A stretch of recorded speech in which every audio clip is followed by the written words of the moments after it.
Aloha mai kako, Michael Kiolomau Tengan, the urban mage, enlivening the magic within.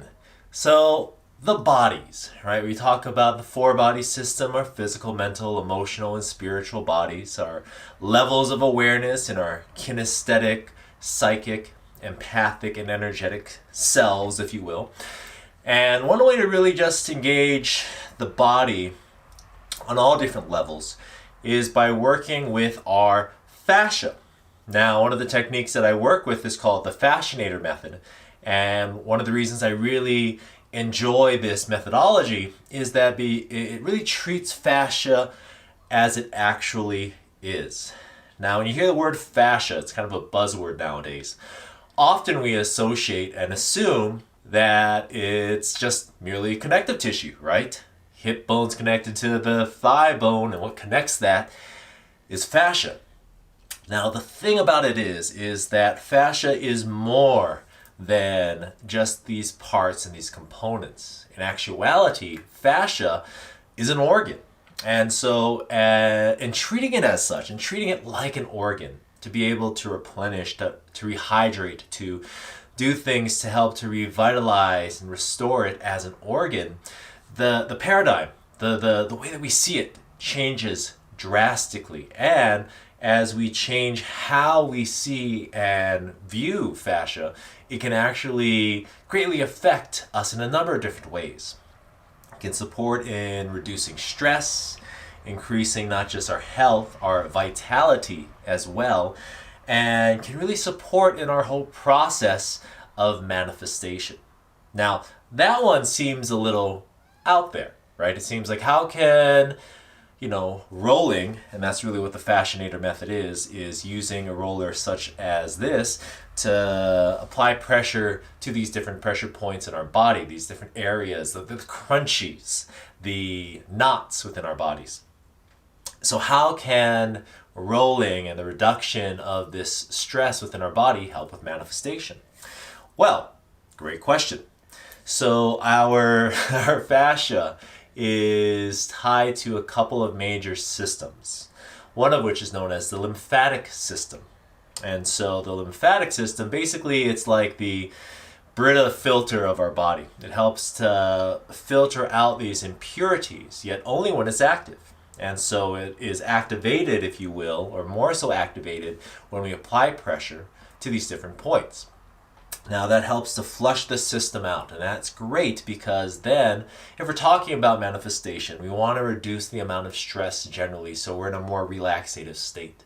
When we're in a more relaxative state, we're in a better place and space to actually focus the totality of our being on what it is that we want. Now, secondly, the fascia system is also related to our limbic system. So this is our memories. Fascia, our body, has a memory in and of itself. And so say, for example, if as a child, hypothetically, I was walking around and I saw a dog and I reached out to the dog and the dog bit my arm. Okay? So say the dog bites my arm and my stress response is pulling away. My shoulders shrug up and I pull to protect myself from my body. Funny, as I talk about this, here comes the cat. As that happens, this traumatic event is stored within my very self and within the cells of my body. And so the fascia then, to support in really safeguarding me, has a pre-programmed response. I pre-programmed that response by reacting to the dog. So say, for example, then in adulthood, every time I'm around a very specific kind of dog, or maybe even dogs in general, I may get a little stress response. And that stress response could be just a slight shrugging of my shoulders, pulling in to protect my core, my heart, and my heart center.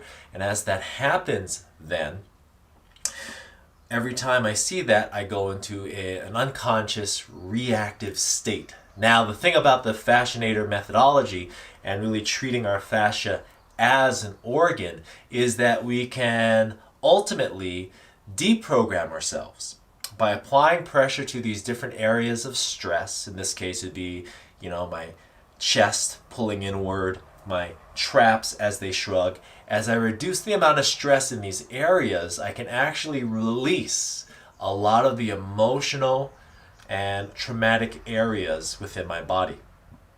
So put kind of differently, since we're talking about rehydrating the tissue, so on and so forth. If you've ever been in a shower, right? You're standing in the shower, your eyes are closed, you're singing, whatever you're singing in that really great place, and then all of a sudden you notice that your feet and your ankles are submerged in water. Now, how that has happened is that there's a clog in the drain, right? And so we go in and we pull out all of the gunk, right? The hair and the whatever else is down there that's blocking that drain. All of a sudden the water begins to swirl and everything just flows down. Now, similarly, our emotions, our trauma, our negative feelings can act as that blockage when we're focusing upon what it is that we wish to create.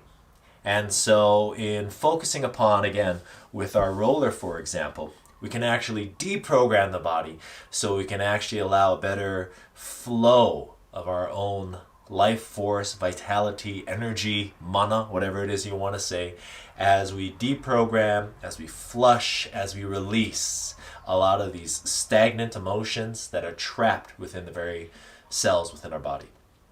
Now, doing that then, that really helps because we don't necessarily have to focus upon what it is that we are looking at releasing as we're releasing it.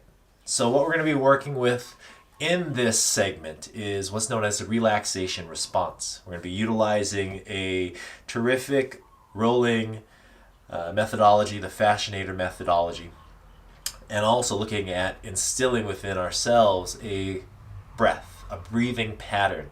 As we look at this with intention, and the intentionality also comes into play, with the intention of releasing any and all stagnant emotions from our body, what we'll really start to do is recondition our body to thereby reprogram our lives. Okay? That's it for now. Love and aloha to you all. Take care of each other, and ahui ho.